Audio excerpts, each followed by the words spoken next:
The podcast you are about to listen to is an account of the movies which befell a group of horror fans, in particular, Tara Garwood and her intrepid friend, Matt Lolich. Had they lived very, very long lives, they could not have expected, although they would have wished, to see as much of the mad and macabre as we are to see in those movies.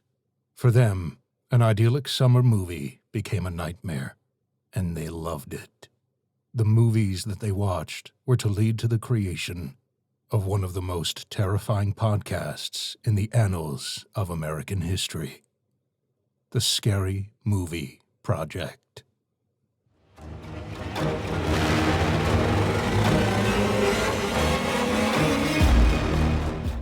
Hey, everybody. This is the Scary Movie Project, the podcast where we talk about scary movies. I'm Tara. Hello, I am Matt.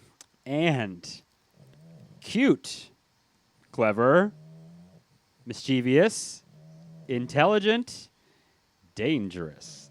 If you knew all those things, you would know that we're talking about the 1984 horror comedy Christmas movie Gremlins. Woo, yay! I don't know if it's all three of those things. I think it is. It is. Okay. Absolutely. So I've been a big fan of saying for years that people talk about Christmas movies, and I've been trying to say for years, yes, America, Gremlins is a Christmas movie. It absolutely is. In fact, it was originally supposed to come out for Christmas. Yeah, when did it come out? But August the only, or something? That year? They brought it out early in June, I think, because they wanted it to compete with that year's Indiana Jones movie. Oh, okay. But it was originally supposed to come out for Christmas. Okay. So I would definitely say it's a Christmas movie. Well, considering how it takes place at Christmas, then yes, that makes it a Christmas movie. Which is why we are recording it for the holidays. Yes, Happy holidays, everybody. It was, we thought about Silent Night, Deadly Night, but we decided we're going to go more family-friendly with the Gremlins. Yes, we decided we'd go with a classic here. I mean, not that Silent Night, Deadly Night is not a classic. Oh, well, But Gremlins, come on, you can't beat it. It is pretty great. I mean, directed by Joe Dante, Chris Columbus wrote it. Mm-hmm. Like it's Steven Spielberg, wasn't he a producer? Choice work. Steven Spielberg was the executive producer. It's choice work, man. So Joe Dante, he of The Howling fame, he directed The Howling. Yes, The Howling. Good movie. And I love this. Basically, just wrote the screenplay for every '80s movie, right? Pretty much. Yeah, he just wrote the screenplay for a bunch of it. He actually, I think, did like two more. Yeah, he did two more Steven Spielberg produced movies after this one. Okay. Because they liked working together or something. Or two more Joe Dante. No, whatever. Two more Steven Spielberg movies, I think. So he's done a few good movies from the 80s. Oh, yeah. The idea for this one, actually, though, came from the mice in his Manhattan loft. I think I heard about this. He said, by day it was pleasant enough, but at night what sounded like a platoon of mice would come out and I'd hear them skittering around in the blackness. It was really creepy. Well, that to me would mean it's time to move out, but that's, another story. Yeah, that's time to move out, I'd say. So I don't do mice. So that's where the idea came from. Oh, and I have a horror movie connection. All right, lay it although on. there are many horror movie connections because they make a lot of references. But here's my favorite one. Ready? Okay. The dog who played Billy's dog Barney. Yeah. His real name is Mushroom. That's an interesting name. He also played the dog in Pumpkinhead. Ooh, good movie. Isn't that cool? Underrated movie, and that is very cool. Yeah, the kid, the little boy's dog, right? I love Pumpkinhead. Yeah, we have to do that one at some point. It's a very simple, but it is good. It is a good movie. Yeah. It's a fun movie. Yeah. So shall we get started? Please. Okay, so we open on Chinatown. That's right. And voiceover, which at first you're like, ooh, am I in a noir? Where am I? But no, you are not. This is inventor Rand Peltzer. And I love when he introduces himself. Rand Peltzer, inventor. Yeah, Rand Peltzer. I'm an inventor. And What does he make the he shaving is thing, the all-in-one? You got your toothbrush here, your toothpaste, you got your mirror. it's called the bathroom buddy. Bathroom buddy, that's right. So he's going around trying to sell at places and also looking for a Christmas present for his son. That's right. So he follows this young Chinese boy down into a. We don't really know what city we're in though. It's not like a real. It's not like we're in Chicago or New York. It's like some made up, fictitious. Yeah, city, it's a made up. I can't remember what the town is, but it's actually the same back lot, the same like fake town where they filmed Back to the Future. Yeah, there's that one street that I've seen in like Lethal Weapon and The Burbs and like A Christmas Vacation. It's like that one, like just any town USA street, right? Yeah, this is one of the backlot theaters. I think it was it Warner Brothers film? I think I'm sure. But so it's their backlot, and they used it for Back to Future like the next year. Great movie. So yeah, it's like any town USA, and he follows this little Chinese boy into a below street level store, and there's an old man like playing chess and smoking a pipe. Ooh, and he has one brown eye and one blue eye. I want that chess set, by the way. It's really nice. Yeah. I don't play chess, but it's a really, really sweet chess set. Chess is awesome. So he tries to sell the old man the bathroom buddy. And then he hears the Mogwai singing. Mogwai. And he goes over and he just falls in love with him. And he's like, I have to have him for my son. He would love it. And the old man says, no. He says, not for sale. With Mogwai comes much responsibility. Like I cannot sell him at any price. Like Spider-Man. But the kid gets him to wait outside, and he brings him out the Mogwai because he's going to pay him $100. And the kid's like, we just need the money. Right. And he tells him the 3 rules, right? What are the 3 rules? Keep him out of the light. Mm-hmm. Bright light. Keep him away from water. Yep. And never feed him after midnight. Right. So actually, I learned too that the whole thing about keeping them out of the light, that was actually done on purpose in the movie, because when they have to do all the animatronics and the puppets and stuff, it's easier to get away with those effects in darker lighting than in bright light. That makes sense. See that? So yes, you got to keep them out of the light. You got to keep them away from water, and you can't feed them after midnight. And then we go into the credits, and it's like Christmas fun in the town square, and we see this movie theater. So this is a little reference. The movie theater is showing 2 movies, A Boy's Life and Watch the Skies. That's right. Yeah. They were the working titles for Spielberg's E.T. and Close Encounters of the Third Kind. I love little nuggets and Easter eggs, whatever they call it. I love stuff like that. That's so great. Yeah. It's so good. That's so cool. There's also, I don't know if it's in this scene or another scene with the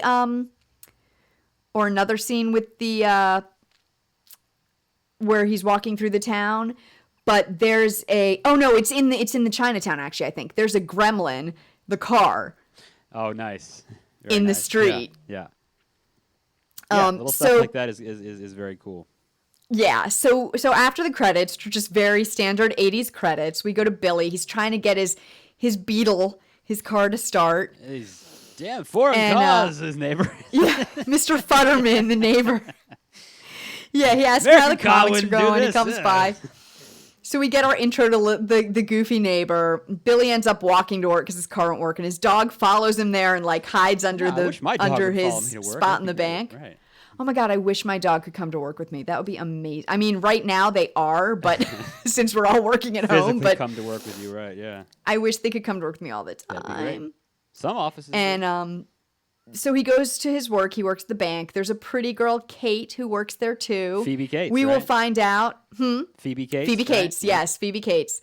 So we will find out later that she also works at the bar. She has like 2 jobs. She's busting hump there. Hustler. Yeah. And Mrs. Deagle. Oh, she's mean. Comes in. She's the richest woman in town. She's super nasty. I don't know I couldn't tell if she owned the bank or if she just was so rich that they all kowtowed to her. She's not very nice. But she comes in and she's yelling at Billy because his dog broke her Bavarian snowman, her imported snowman, and she wants to take the dog to the pound and have him put to sleep. Barney, the dog, panics and jumps over the counter onto her, and she freaks out, and there's a whole mess.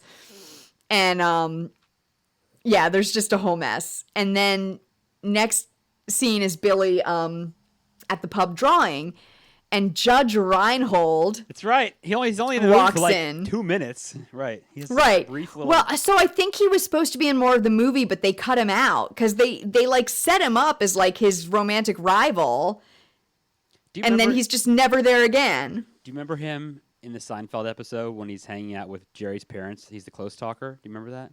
Oh yeah, I forgot that was him, the close talker. Yeah. Great. Yes, love it. Oh my God. Yes, he's so good in that. So Kate, as we said, is working at the pub as a server, and Gerald hits on her, but she turns him down. Gerald is Judge Reinhold. She turns him down. Billy's like, yes, silently happy. So then Billy gets home. His mom's getting dinner ready, and she's upset because Mrs. Deagle called again. And Dad comes home with the Mogwai all wrapped up as a Christmas present. Right. So they dim the lights. Billy opens his present, and out pops the Mogwai. Yeah. And we get our first good look at him. And Dad says he just calls him Gizmo. Yep. So that's his name. And Gizmo is played by comedian Howie Mandel. Oh, yeah, that's right. He does the voice, doesn't he? Yep. He did the voice, yeah. And apparently all of his lines for Gizmo and all the other Gremlin lines were improvised. Okay. Well, Except for the song, which was sung by like someone who knew the guy who wrote the song. Okay. But all the little like bye Billy and all that stuff was improvised because they didn't really have lines for the Gremlins written. So Mom gets excited. She takes a photo of him with his Mogwai, and the flash goes off, and he goes, bright lights! Bright light. Yeah. And then Dad tells Billy the rules, and Gizmo, and like later upstairs, Gizmo's singing, and Billy's like playing the notes on his keyboard. It's really cute. They're like playing together. Yeah, that funny? But Billy accidentally flashes light in his eyes from a mirror. Yeah. And he falls off the desk into the trash can. And he wraps up his bandages, his head and everything. Yeah, he takes him to the bathroom to bandage his head. And of course you're like, oh my God, he's on the edge of the sink. What? No. Right. But nothing happens. And then the next morning, I love this. Billy's trying to make orange juice with his dad's orange squeezer Peltzer, invention. The juice, yes, and it does not go the well. juicer Peltzer thing, which apparently the writer still has. Well, that's pretty cool. Apparently he kept it. Yeah, so yeah. The orange juice goes everywhere. And Pete, this kid who works at the Christmas tree lot. Corey Feldman. Played by, Corey Feldman. I love it. Who was all of like 8 years old at the time. Oh my God, he's such a baby in it. You know what? That's right around when he was in Friday the 13th, the final chapter. Remember? Yes, I think it might have been the same year, actually. Yeah, 84. So for you right. youngsters who do not know Corey Feldman, you have to look him up and go see some of at least one of his movies. He was a teen heartthrob. If you don't see his movies, please just YouTube him doing a Michael Jackson impression. Please tell me you've seen this. I have not seen that. Oh, okay, I'll have to Jesus. see that too. You have I cannot believe you have not seen his Michael Jackson impressions are legendary. That's awesome. Oh my God, yes. Anyway. So he comes in and he's bringing their Christmas tree to the house, but he's dressed as a Christmas tree. Yes, he is. Which is hilarious. And he ends up like ditching the outfit with Billy and is like, "Can I just leave this here?" So Billy shows him Gizmo. He gets to meet him, and Pete accidentally spills water on Gizmo from Billy's paintbrushes, and his back starts bubbling, and he screams, and 5 little fur balls go bloop, bloop, bloop, and pop out of his back. And by the way, you can tell they're evil, like straight off the bat. Oh yeah, like they're evil little balls of fur. Yes. And they like blow up. So first they're just balls and they blow up, which apparently they did by just having balloons in the fur and expanding the balloons. Sure. And then they like unroll and they're other little Mogwai. There's 5 more little Mogwai, and one has a stripe on his head. Yeah, that's right. And we call him Stripe. Right. He becomes the leader of the Yes, he will be the leader of all the other Mogwai, and Gizmo's really sad about it. He's really sad it happened. And so then Billy goes to tell his dad about accidentally making the baby Mogwai.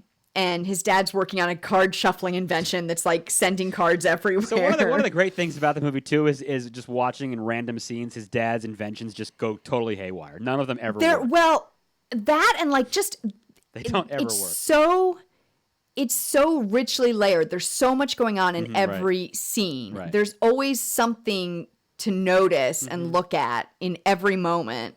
But so he shows him his dad and he says, it's funny, the new ones aren't like Gizmo, like the one with the stripe seems to be their leader. And the dad gets excited. It's like, oh my God, we could sell them to kids all over America. So then Billy and the Mogwai are asleep that night. And Billy hears Barney whining. And he goes outside and he finds them strung up, dangling in Christmas lights. Right, yeah. And he's sure Mrs. Deagle did it because she hates him. But, we're pretty sure it's the little Mogwai. It was the Gremlins, yes. So Dad says he'll take Barney to Grandma's until Christmas. It's like already Christmas Eve anyway. So he's like, I'll just take Barney to Grandma's with me while I'm out of town. And then I'll bring him back for Christmas with me. Right. Because he's going out of town to an inventors convention. Yeah. So Billy shows one of the Mogwai and how it replicates with water to his science teacher. He takes one of and he leaves the new one there with the teacher so he can run tests on it, which does not go well. No. We'll just tell you that right now. Nope. That does not go well. And then Billy's walking by the bar, and Kate is bundling his drunk neighbor, Mr. Futterman, out so she can lock up. And that's when he warns them about gremlins. Because he tries to drive home in a tractor. Right. Well, he has a snowplow. Yeah, and that's what he drives. Yeah, he's definitely and not she sober. suggests that he walk home, which he does. He's not sober. But he warned them about gremlins because he was in World War II, and if you know this, gremlins, World War II pilots blamed everything that went wrong with their planes on gremlins. And that's where we get that line of anytime, piece of technology or something doesn't work, you got gremlins in it. That's right. You got gremlins, right. Yeah. It really became a big thing in World War II. And so it was so big, apparently, that, the mechanics in World War II, they're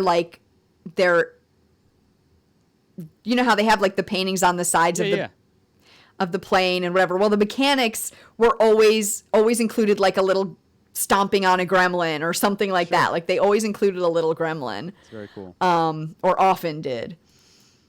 So after they get Mr. Futterman dealt with, Billy and Kate walk home together, and she tells him that, that she doesn't like Christmas, and he gets kind of upset. He's surprised by it, and she's upset, but she tells him, some people get depressed around the holidays, more people commit suicide then.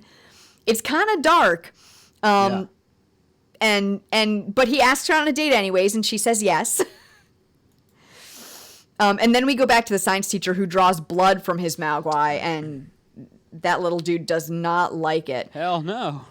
I don't think we find this out in the movie, but apparently that Mogwai's name is Earl. Okay. So there you go. Whatever. So then we're back home, and Billy is watching the 1956 Invasion of the Body Snatchers. Yes, I believe so. That's right. Which, bears some similarities to Gremlins, because it's like the aliens take over the town, and this is the Gremlins end up taking over the town, kind of. So there you go. I think it's and the little baby Mogwais are, and they whine that they're hungry. Going crazy, yeah. Yeah, well, first they're playing and being silly, but then they're whining that they're hungry. And Billy checks the clock, and it's 7-something. So he goes to get them some, fried chicken? So he has the world's biggest plate of fried chicken in his refrigerator. I want that in my refrigerator. You just want a replenishing plate of fried chicken. Oh, man. I think my husband would like that too. Who doesn't want that? I mean, me, because I'm a vegetarian. Okay, but fair enough. But Jason would take it. My husband would take it. So he goes to get them their chicken because he says, not 12 yet. And they eat it like maniacs. They're throwing it everywhere. Right. He offers some to Gizmo, but Gizmo just is no. He shakes his head and he's sad again. And then we see the science teacher is leaving, and he leaves a sandwich just outside his Mogwai's cage. So he pulls it towards him and eats it. So all the gremlins all the Mogwai, at this point they're Mogwais, except for Gizmo, have eaten food after midnight. Yes. So at home, Billy and Gizmo are watching a movie. The other Mogwai are playing. And when Billy wakes up in the morning, 5 disgusting, slimy pod things are like stuck to the floor. It looks like a scene from one of the Alien movies. It looks like Alien. Yeah, it looks like the Alien pods, definitely. Yeah. Cocoons. Cocoons, yes, they're cocoons. So Billy and Pete go to see the science teacher. Pete is the little kid, by the way. Corey Feldman. Billy and Pete go to see the science teacher, who now has a pod too, and he says he's going through changes, and Pete says, like my mother, and he says, no, this is different. That was great. That was a great line. That might be my favorite exchange in the movie. It's so funny. That was pretty good. It's so good. It's pretty good. So then they're at the bank again, and Mrs. Deagle comes in again. She threatens Barney again. And back at science class, like they're actually in class, like the students are in class watching a scientific movie. So it's all dark. And the pod inside the box bursts open. Yes. And so do the ones in Billy's bedroom, while Gizmo cowers in Billy's helmet. Right, he's hiding like out. hiding in the helmet. And the science teacher goes to see what happened, but the pod is empty. So he like gets the kids all out, and he tries to lure out the Mogwai with a candy bar. And it's like running around the room, and he can't see it. And then he finally corners it under a desk, and he holds the candy bar under the desk. And you hear it eat the candy bar, and then he screams. Mm-hmm. And he's like, can't get his arm out. And that's all you see until it cuts away. Good. So like, I like that. Billy gets there, imagination, and he's dead with his head under the desk. Right. So that's our first death. And like many horror movies of the era, it is the like one black character. Yeah, it's true. So it's kind of stereotypical there, but what are you going to do? It's still a good part. He gets to be the science teacher. That's pretty cool, and he has a cool part. Regardless of that, you mess around with that thing, I don't care who you are, it's going to kill you. So. Well, yeah, I mean, they're going to try at least. Yes. So we now see our first gremlin. Mm-hmm. Well, it's hand. We see a gremlin hand. So they're now all gremlins, except Gizmo. And it scratches Billy, and then it gets, like, into the vents. Billy goes to the first aid room to, like, wrap his hand, and it jumps out of a cabinet at him, and then he just dips. And we never really see that gremlin again. I think the, like, theory is that he joins the horde of gremlins later. Sure. But at home, Stripe and his other 4 gremlins are playing darts with Gizmo on the dartboard. Stuck on the dartboard, and they're just, I love it. Oh my god. Which that idea apparently came from the puppetry department, the props department. The Gizmos broke all the time, and so they hated them. They were always complaining about Gizmo, and they had a list of horrible things to do to Gizmo. And that was on their list, so they added that scene. That's perfect. From the list. That's perfect. So I love this part. This is like one of my favorite sequences.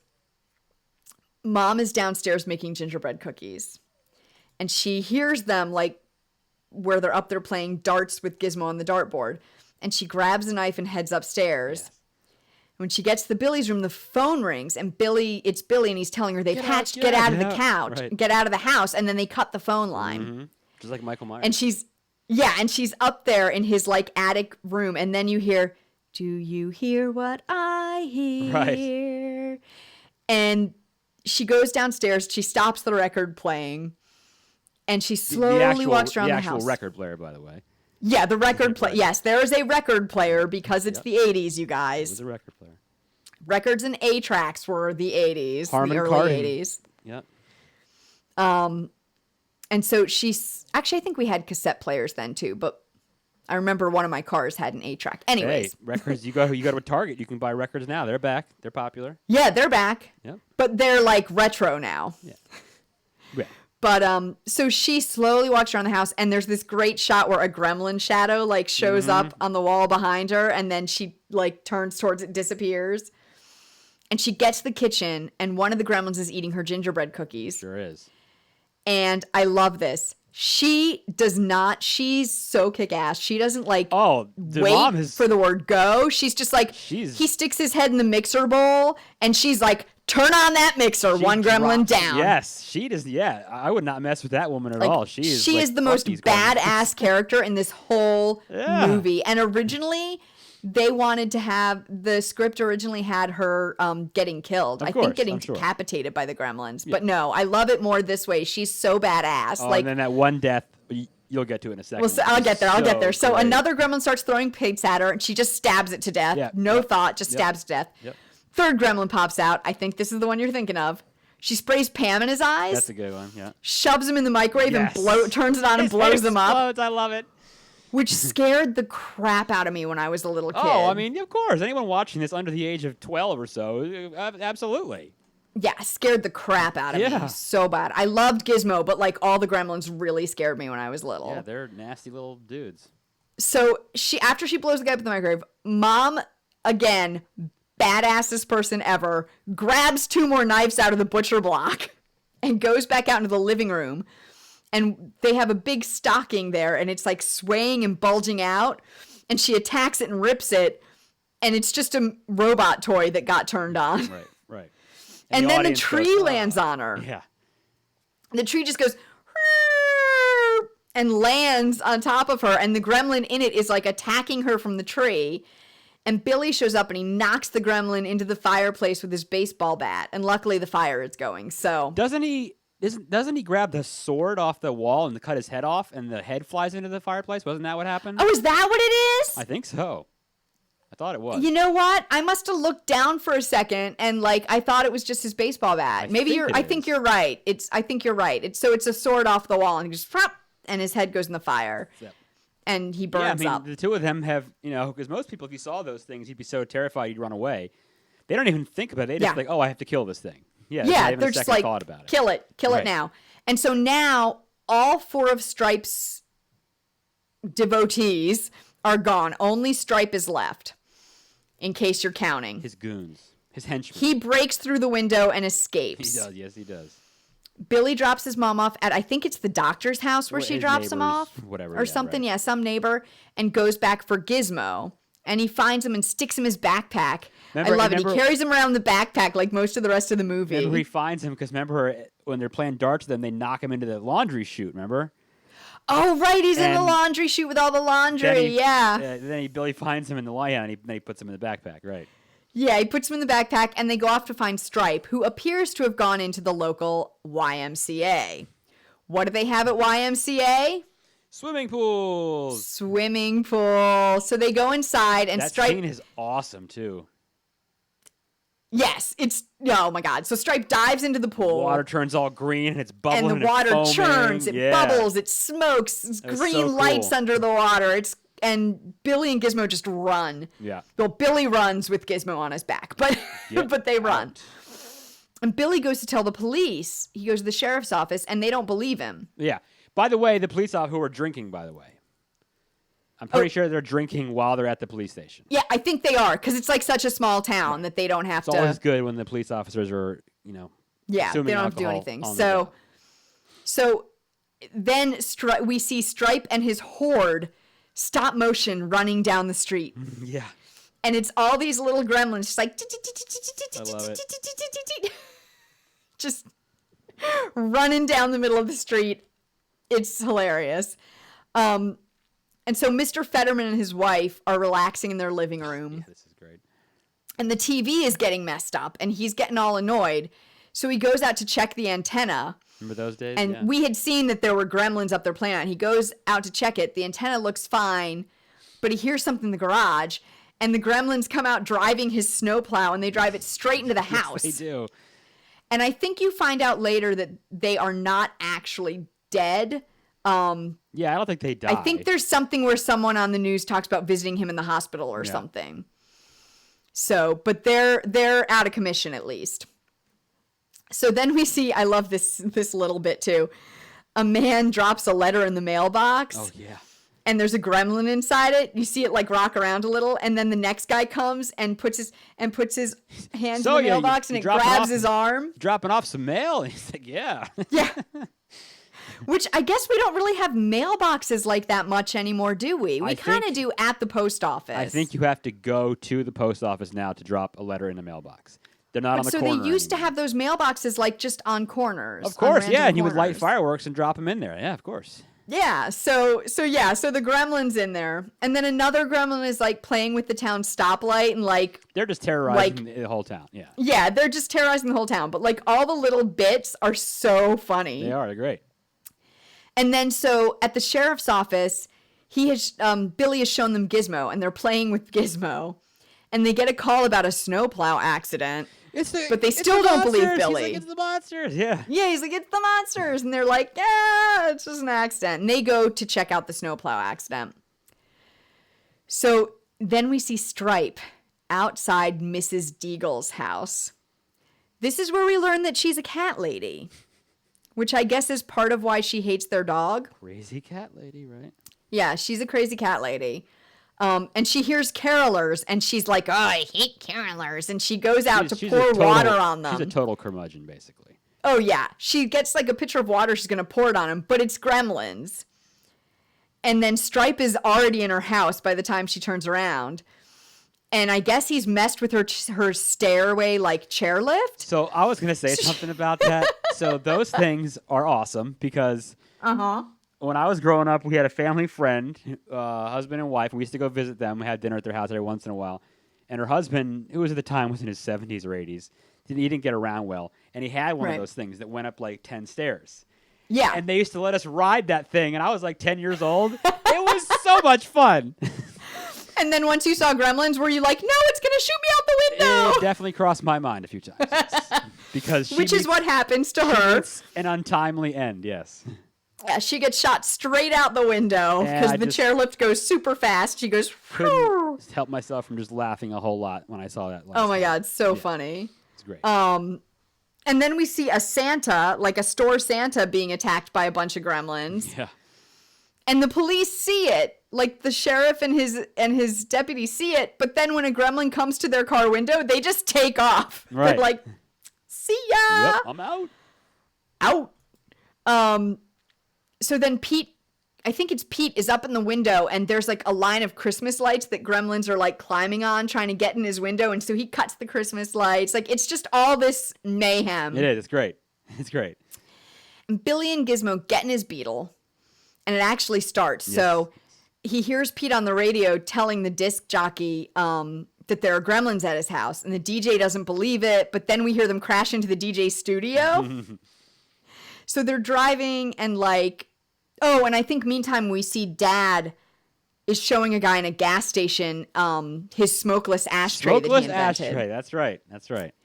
So Billy and Gizmo are off to find Kate. Kate is serving a bunch of Gremlins at the pub. So that is so great, that scene, because you have like the Gremlin in like every different disguise. Like you have not disguise. Dude, you have the one Gremlin with like he has the top hat and the fedora and like the rain jacket.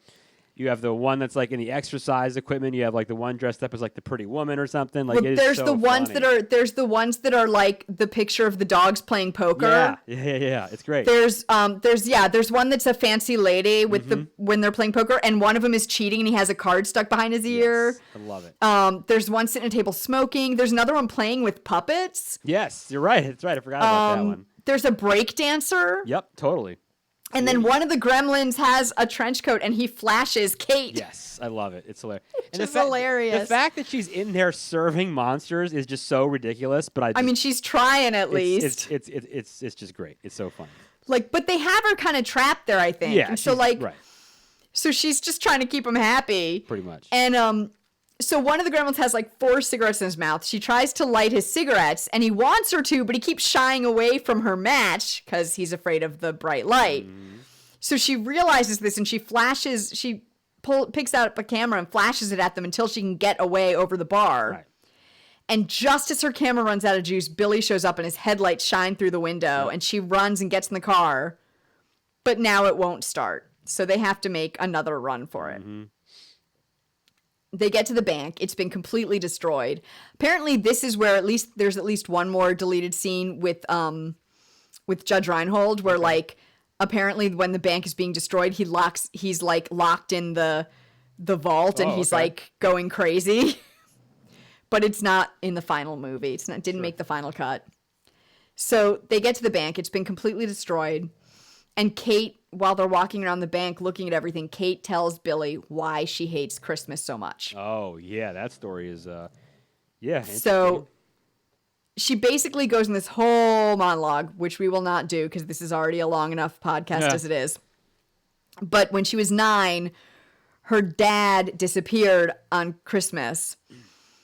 And 5 days later, they found him stuck in the chimney because he was trying to come down the chimney with all the gifts for Christmas, which is I just don't understand so fucked up. Really, why you would why would you try to do that? Whatever. I know it's a movie. I just don't. I don't know. Yeah. I think it's just in there to like really like show that like, yes, this is like a dark comedy, not just a kid's show. It seems out of place almost, but whatever, you know. Yeah. Yeah, I think it's part of that like this is a screwed up movie. This is not just fun and games. Sure. Like but so they go back outside and it's like eerily quiet. And they go into the movie theater and there's a gremlin eating popcorn on the concession stand and they go into the actual like theater and all the other gremlins are inside watching Snow White and the Seven Dwarfs. Yep, hanging out watching Snow White. And they're singing along, hi ho, oh, yes. hi ho. I love it. It's of course they're going, hi ho, it's up to work now. It's really funny. It is. So Billy, Kate, and Gizmo sneak behind the movie screen because she knows where the boiler room is. This part is reminding me of Inglourious Bastards. Oh, I can see that. Yeah. For those who haven't seen it, turn this podcast off right now and go watch that movie because that movie's amazing. But anyway. That is an amazing movie. So don't turn the podcast off right now. Well, wait till it's over. Wait till we're done. You're right. When you're done listening to this podcast. It is pretty good. And rating and reviewing us on iTunes. Hey. Yep, do that first. then go. But so, meanwhile, while they're going to the boiler room, Spike smells yum yum and spots candy in the department store across the street. So he leaves. So he's not in the movie theater anymore. So Billy sets the boiler to blow up and they run. But the gremlins see them behind the screen because something's gone wrong with the projector and it like lights them up so you can see their silhouettes. Yep. And they come after them. They like scratch their little claws through the screen and they just barely make it out. And they shut the gremlins aside. There's all these little gremlin arms reaching out the door. And they go into the department store and Billy kisses Kate of course. Before he sends her and Gizmo to go find a light switch because he wants to get them Gizmo safe. Gets the little race car then, right? Yeah, well, this is in a little bit he does. So he's just sent them off right now to go to the like back office and find the lights.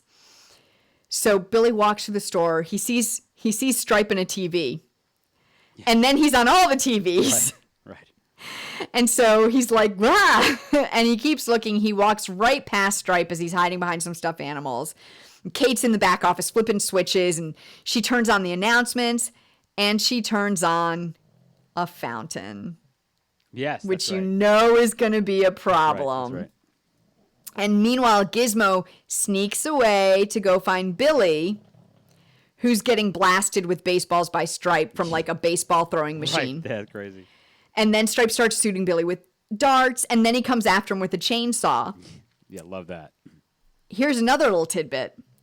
That bit with the chainsaw was not in the script.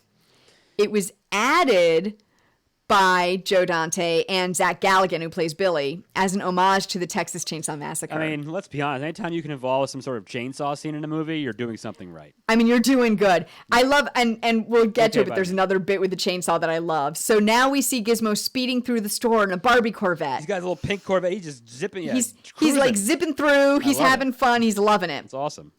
Because remember, he was watching TV before, earlier on in the movie, and going, it was like a racing movie, and he's pretending he's driving. So he's loving this. He's so into it.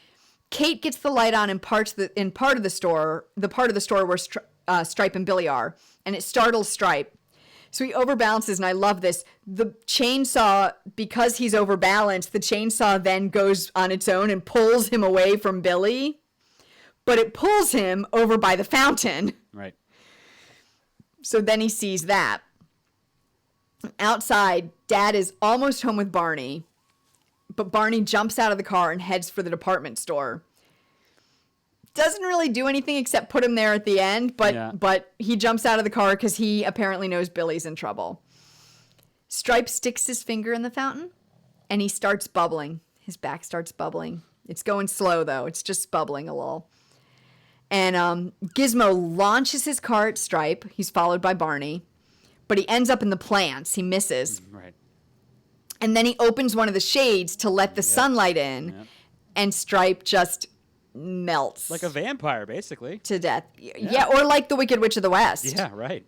The other thing I learned, so the opening the one of the shades, there are two shades there originally, and this got cut out of the movie, I guess, for time or they want it to be Gizmo or something. But originally Gizmo does the first one, and then Billy does the second one, and so Billy's is the one that kills Stripe. But they changed it, and I guess Zach Galligan was kind of disappointed. He was like, I didn't get to be the one. Gizmo got to be the one to get him. Gizmo's the hero. So Gizmo's locked for loop, but he's otherwise okay.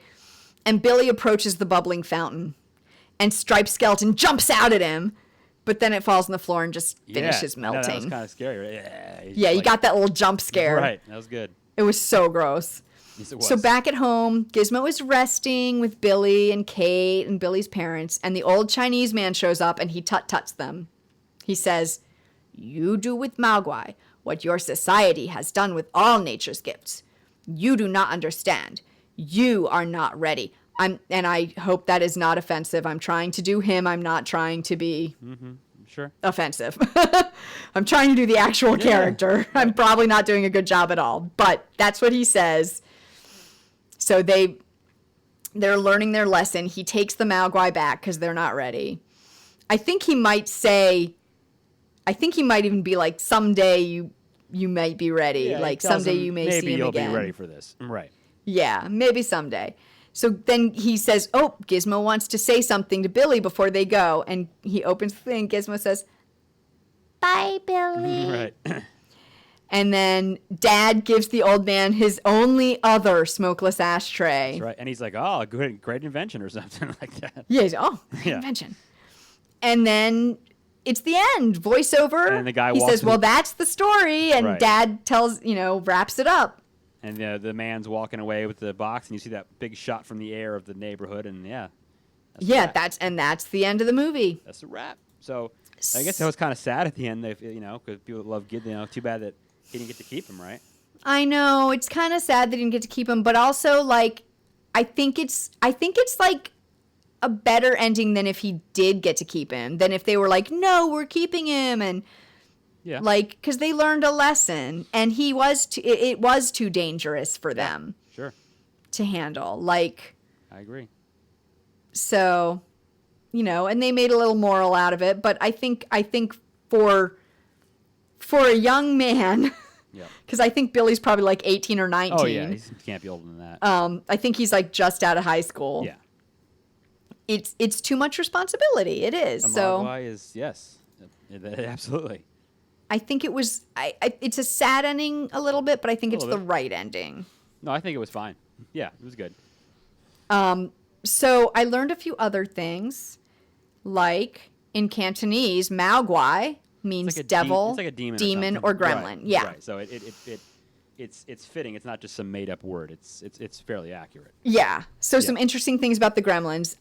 Because there was no CGI back then, everything was animatronics. Mm-hmm, sure. Except the or like puppetry, I'm sure, in a few places. Right. And then the stop motion running down with all the tons of gremlins running down the street. Right. And when the studio saw the first cut, one of the notes they gave them was that there were too many gremlins. Nah, you can never have too many gremlins. Come on now. I think Steven Spielberg said, "Oh, okay, we'll just cut all the gremlins out and call it people." Right. And so the Gizmo also, not the Gremlins, but the Mogwai Gizmo, actually inspired, I don't know if you remember this, Matt, but he inspired the late 90s, like really popular stuffed animal, the Furby. Oh, sure. I remember Furby. Yeah. That makes sense. Yeah, so they were like little animatronic stuffed animals, and they were inspired by Gizmo. That's hilarious. Well, I mean, that character Gizmo is, how famous Is that little Oh my character. God, he's so cute. Like, How many you people- forget that I it's mean, not right. that it's not a live little animal Right. when you're watching the movie because they move so beautifully. How many people had a stuffed Gizmo at their house? Every time I go to, a Monster Mania con, they're selling Gizmos. They're selling the Gremlin dolls. You Oh can my God, I would buy have a them Gizmo so everywhere. bad. I would love a Gizmo. I feel like I had one once. Maybe I gave it to somebody. I need to look. Maybe I do have a Gizmo. But they really were like his facial expressions were so good. And so outstanding. apparently that's another thing. They had a bunch of different faces. I'm sure. And they would switch them from shot to shot. Sure. But each face worked with the animatronics in the head. So they would like go on and they would work with the animatronics that were already there. But they had different expressions and then the mouth would still move. Chango heads or whatever, right? Isn't that what the word for them? I don't know. I think that's what. Yeah, we're just basically. That is all you. I don't know what that's called. It's just a different head, or that you place on a body. I think is all that is. Yeah. Another interesting thing I learned is that Stripe and Gizmo were originally the same character. So Gizmo was supposed to become Stripe. Okay. But Steven Spielberg said, no, one of the Gremlins really needs to be a good guy so the audience can identify with him. Oh, for sure. That was. And then he became more of like a sidekick for Billy. I agree with that. Yep. Good. That was good. That was a great move. Yeah, I mean that character is incredibly iconic, and then the Gremlin characters are as well. No one really remembers the cast; they just know Gizmo and the Gremlins. That's really all Gizmo. they remember. I mean, which it is not the fault of the cast that people remember Gizmo and not the cast because it's a fantastic they're fine. cast. Yeah, they're fine. They're fine. I mean, you've got tons of great actors in there. Phoebe Cates is the ultimate 80s young man's desire, and what's his face that plays Billy. I mean, unfortunately, I don't think Zach Galligan. I don't know that how much he did after that, but I'm not sure. But I know he was. But he was good in it. He was very good in it. He's perfect. He's in that movie Hatchet. You should watch Hatchet. Hatchet's awesome. And and Corey Feldman is good in it, and the dad is great, and the mom is fantastic. Like they're so well fleshed out. Like I was saying, the same way like everywhere you look in a shot or a scene, there are tons of different things happening. Oh, yeah. Like there's a lot going on in these people's like internal lives. They're caricatures, but they're still very well-rounded caricatures. And it's one of those movies that, if you're of a certain age, you've seen it 7, 8, 9, 10 times. Yeah. It was a movie you watched when you were a kid all the time. It was, and it's one that still holds up. It's on TV a lot. I don't know anymore. It really does, I think. I think it still holds up. Sure. The second movie, a little crazier. Maybe we'll do that for Christmas next year. I think I went to see that in the theater when I was a kid. Oh my God. Yeah, Gremlins 2, the new batch. Yeah, that was. Yeah, Gremlins 2, the new batch. I think one of them is or tries to be like a CEO of a company at some point, or it's a crazy story, but. They do a bunch of stuff, and there's a lady gremlin. It wasn't bad. It wasn't who bad. falls in love with a human. It's fun. It's right. It wasn't bad, but it just was kind of silly. Yeah. Oh no, I think that's a great movie too, but it's just totally much more of a like a romp. It's for fun. It's just a silly romp, whereas this I think is I mean, I think it's kind of a masterpiece, to be honest. It's good. Yeah, it deserves multiple watchings. Yeah. And they talk, urban legend stuff. I think, that story of the dad in like the, in the chimneys, one of those, and the warnings on, what to do. And like the guy comes back to get the Mogwai and says, "Look, you didn't follow the rules, so I'm going to take back, this. I'm going to take this back." Yeah. So yeah. Moral. Yeah, I think it's sort of a Stupid Americans movie in a way, which is a horror thing. That's a good point. Yep. We're too dumb. But it's more than just a horror movie. It's a horror movie. It's a family movie. It's a comedy. It's a dark comedy. I think a lot of people argued that they wanted to bring their kids, and it ended up being too violent for them, which is okay, fair enough. I think it was one of the couple. I think it was this and one of the Indiana Jones movies that made them create the PG-13. Yep, I think you are right about that. Well, because it was like not really PG, but not quite an R. Yeah, and you know what? So that shows. I think this was one of the couple movies that made them be like, we need an in-between rating. And that shows you the power that Steven Spielberg has. Right? You know, 'cause Yeah. that was basically his idea, I think. So yeah. Can you imagine if this movie became an R? Was rated R? You'd have to have some nudity and a few more violent scenes for that, though. Yeah, it would be such a weird movie as an R-rated movie. And that's so funny and it would be so like neutered and dumb as a PG movie. And that's what's so interesting if you talk about that rating, because it wasn't made till the mid '80s. Because you look at like a movie like Jaws, which is Spielberg also, that movie's rated PG. Yeah. Which is, I mean, it's not horrible. There's the end scene eating the shark. That's pretty violent, and they drink and they swear. But you're looking at it now, you're like, this movie's rated PG? No way. Yeah. Yeah, I think Jaws is scarier than Gremlins, though. Hell, I'm terrified of this Jaws. Yes, it's a great movie. Oh my God, and Jaws 2 with the dead body in the aquarium, like that scared the hell out of me when I was a little kid. The sequels are subpar, but whatever. We're not here to discuss it. Yeah, well, we're gonna do Jaws. We are gonna do Jaws at some point, so we'll have that. So let's see. Is there anything else we need to share? I think not. No, see it if you haven't seen it. If you have not seen this movie, guys, see it. It holds up. There are a lot of 80s movies that I love for nostalgia, but this is one that really, really holds up. Yeah, it's good. On later viewing, it's a great movie. Yeah. So before we go, a lot of fun. If you enjoyed the podcast, this episode, another episode, all the episodes, all of them, please, guys. Hold on. The Gremlins music is awesome. Oh, the music is fantastic. Right, you're right. That Gremlins theme is so good.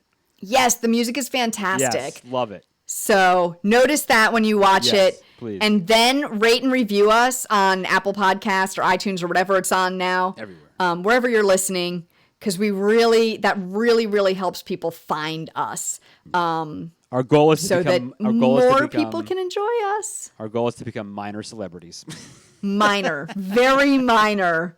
Yes, it's we want to be very minor celebrities. We want to be like con celebs. Yes. And not even all cons, just podcast cons or horror cons. Just little minor celebs. I want as much fame as Mark Paul Gosselaar from Saved by the Bell. That's my dream.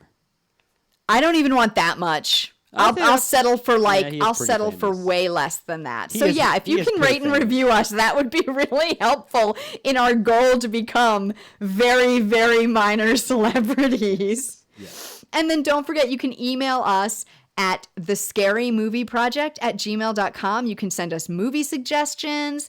You can send us any thoughts you have on movies we've watched so far. I think pretty soon, I think it's in like 2 more episodes, we're going to be doing I'll just tease, we're going to be doing a movie that somebody suggested. Ooh, yay. So that's coming up. So we will do them. I promise. We will do movies if you suggest them to us. And again, that is at thescarymovieproject@gmail.com. And we are out. Goodbye. The Scary Movie Project podcast is produced by Tara Garwood and Matt Lolich. Learn more at thescarymovieproject.com.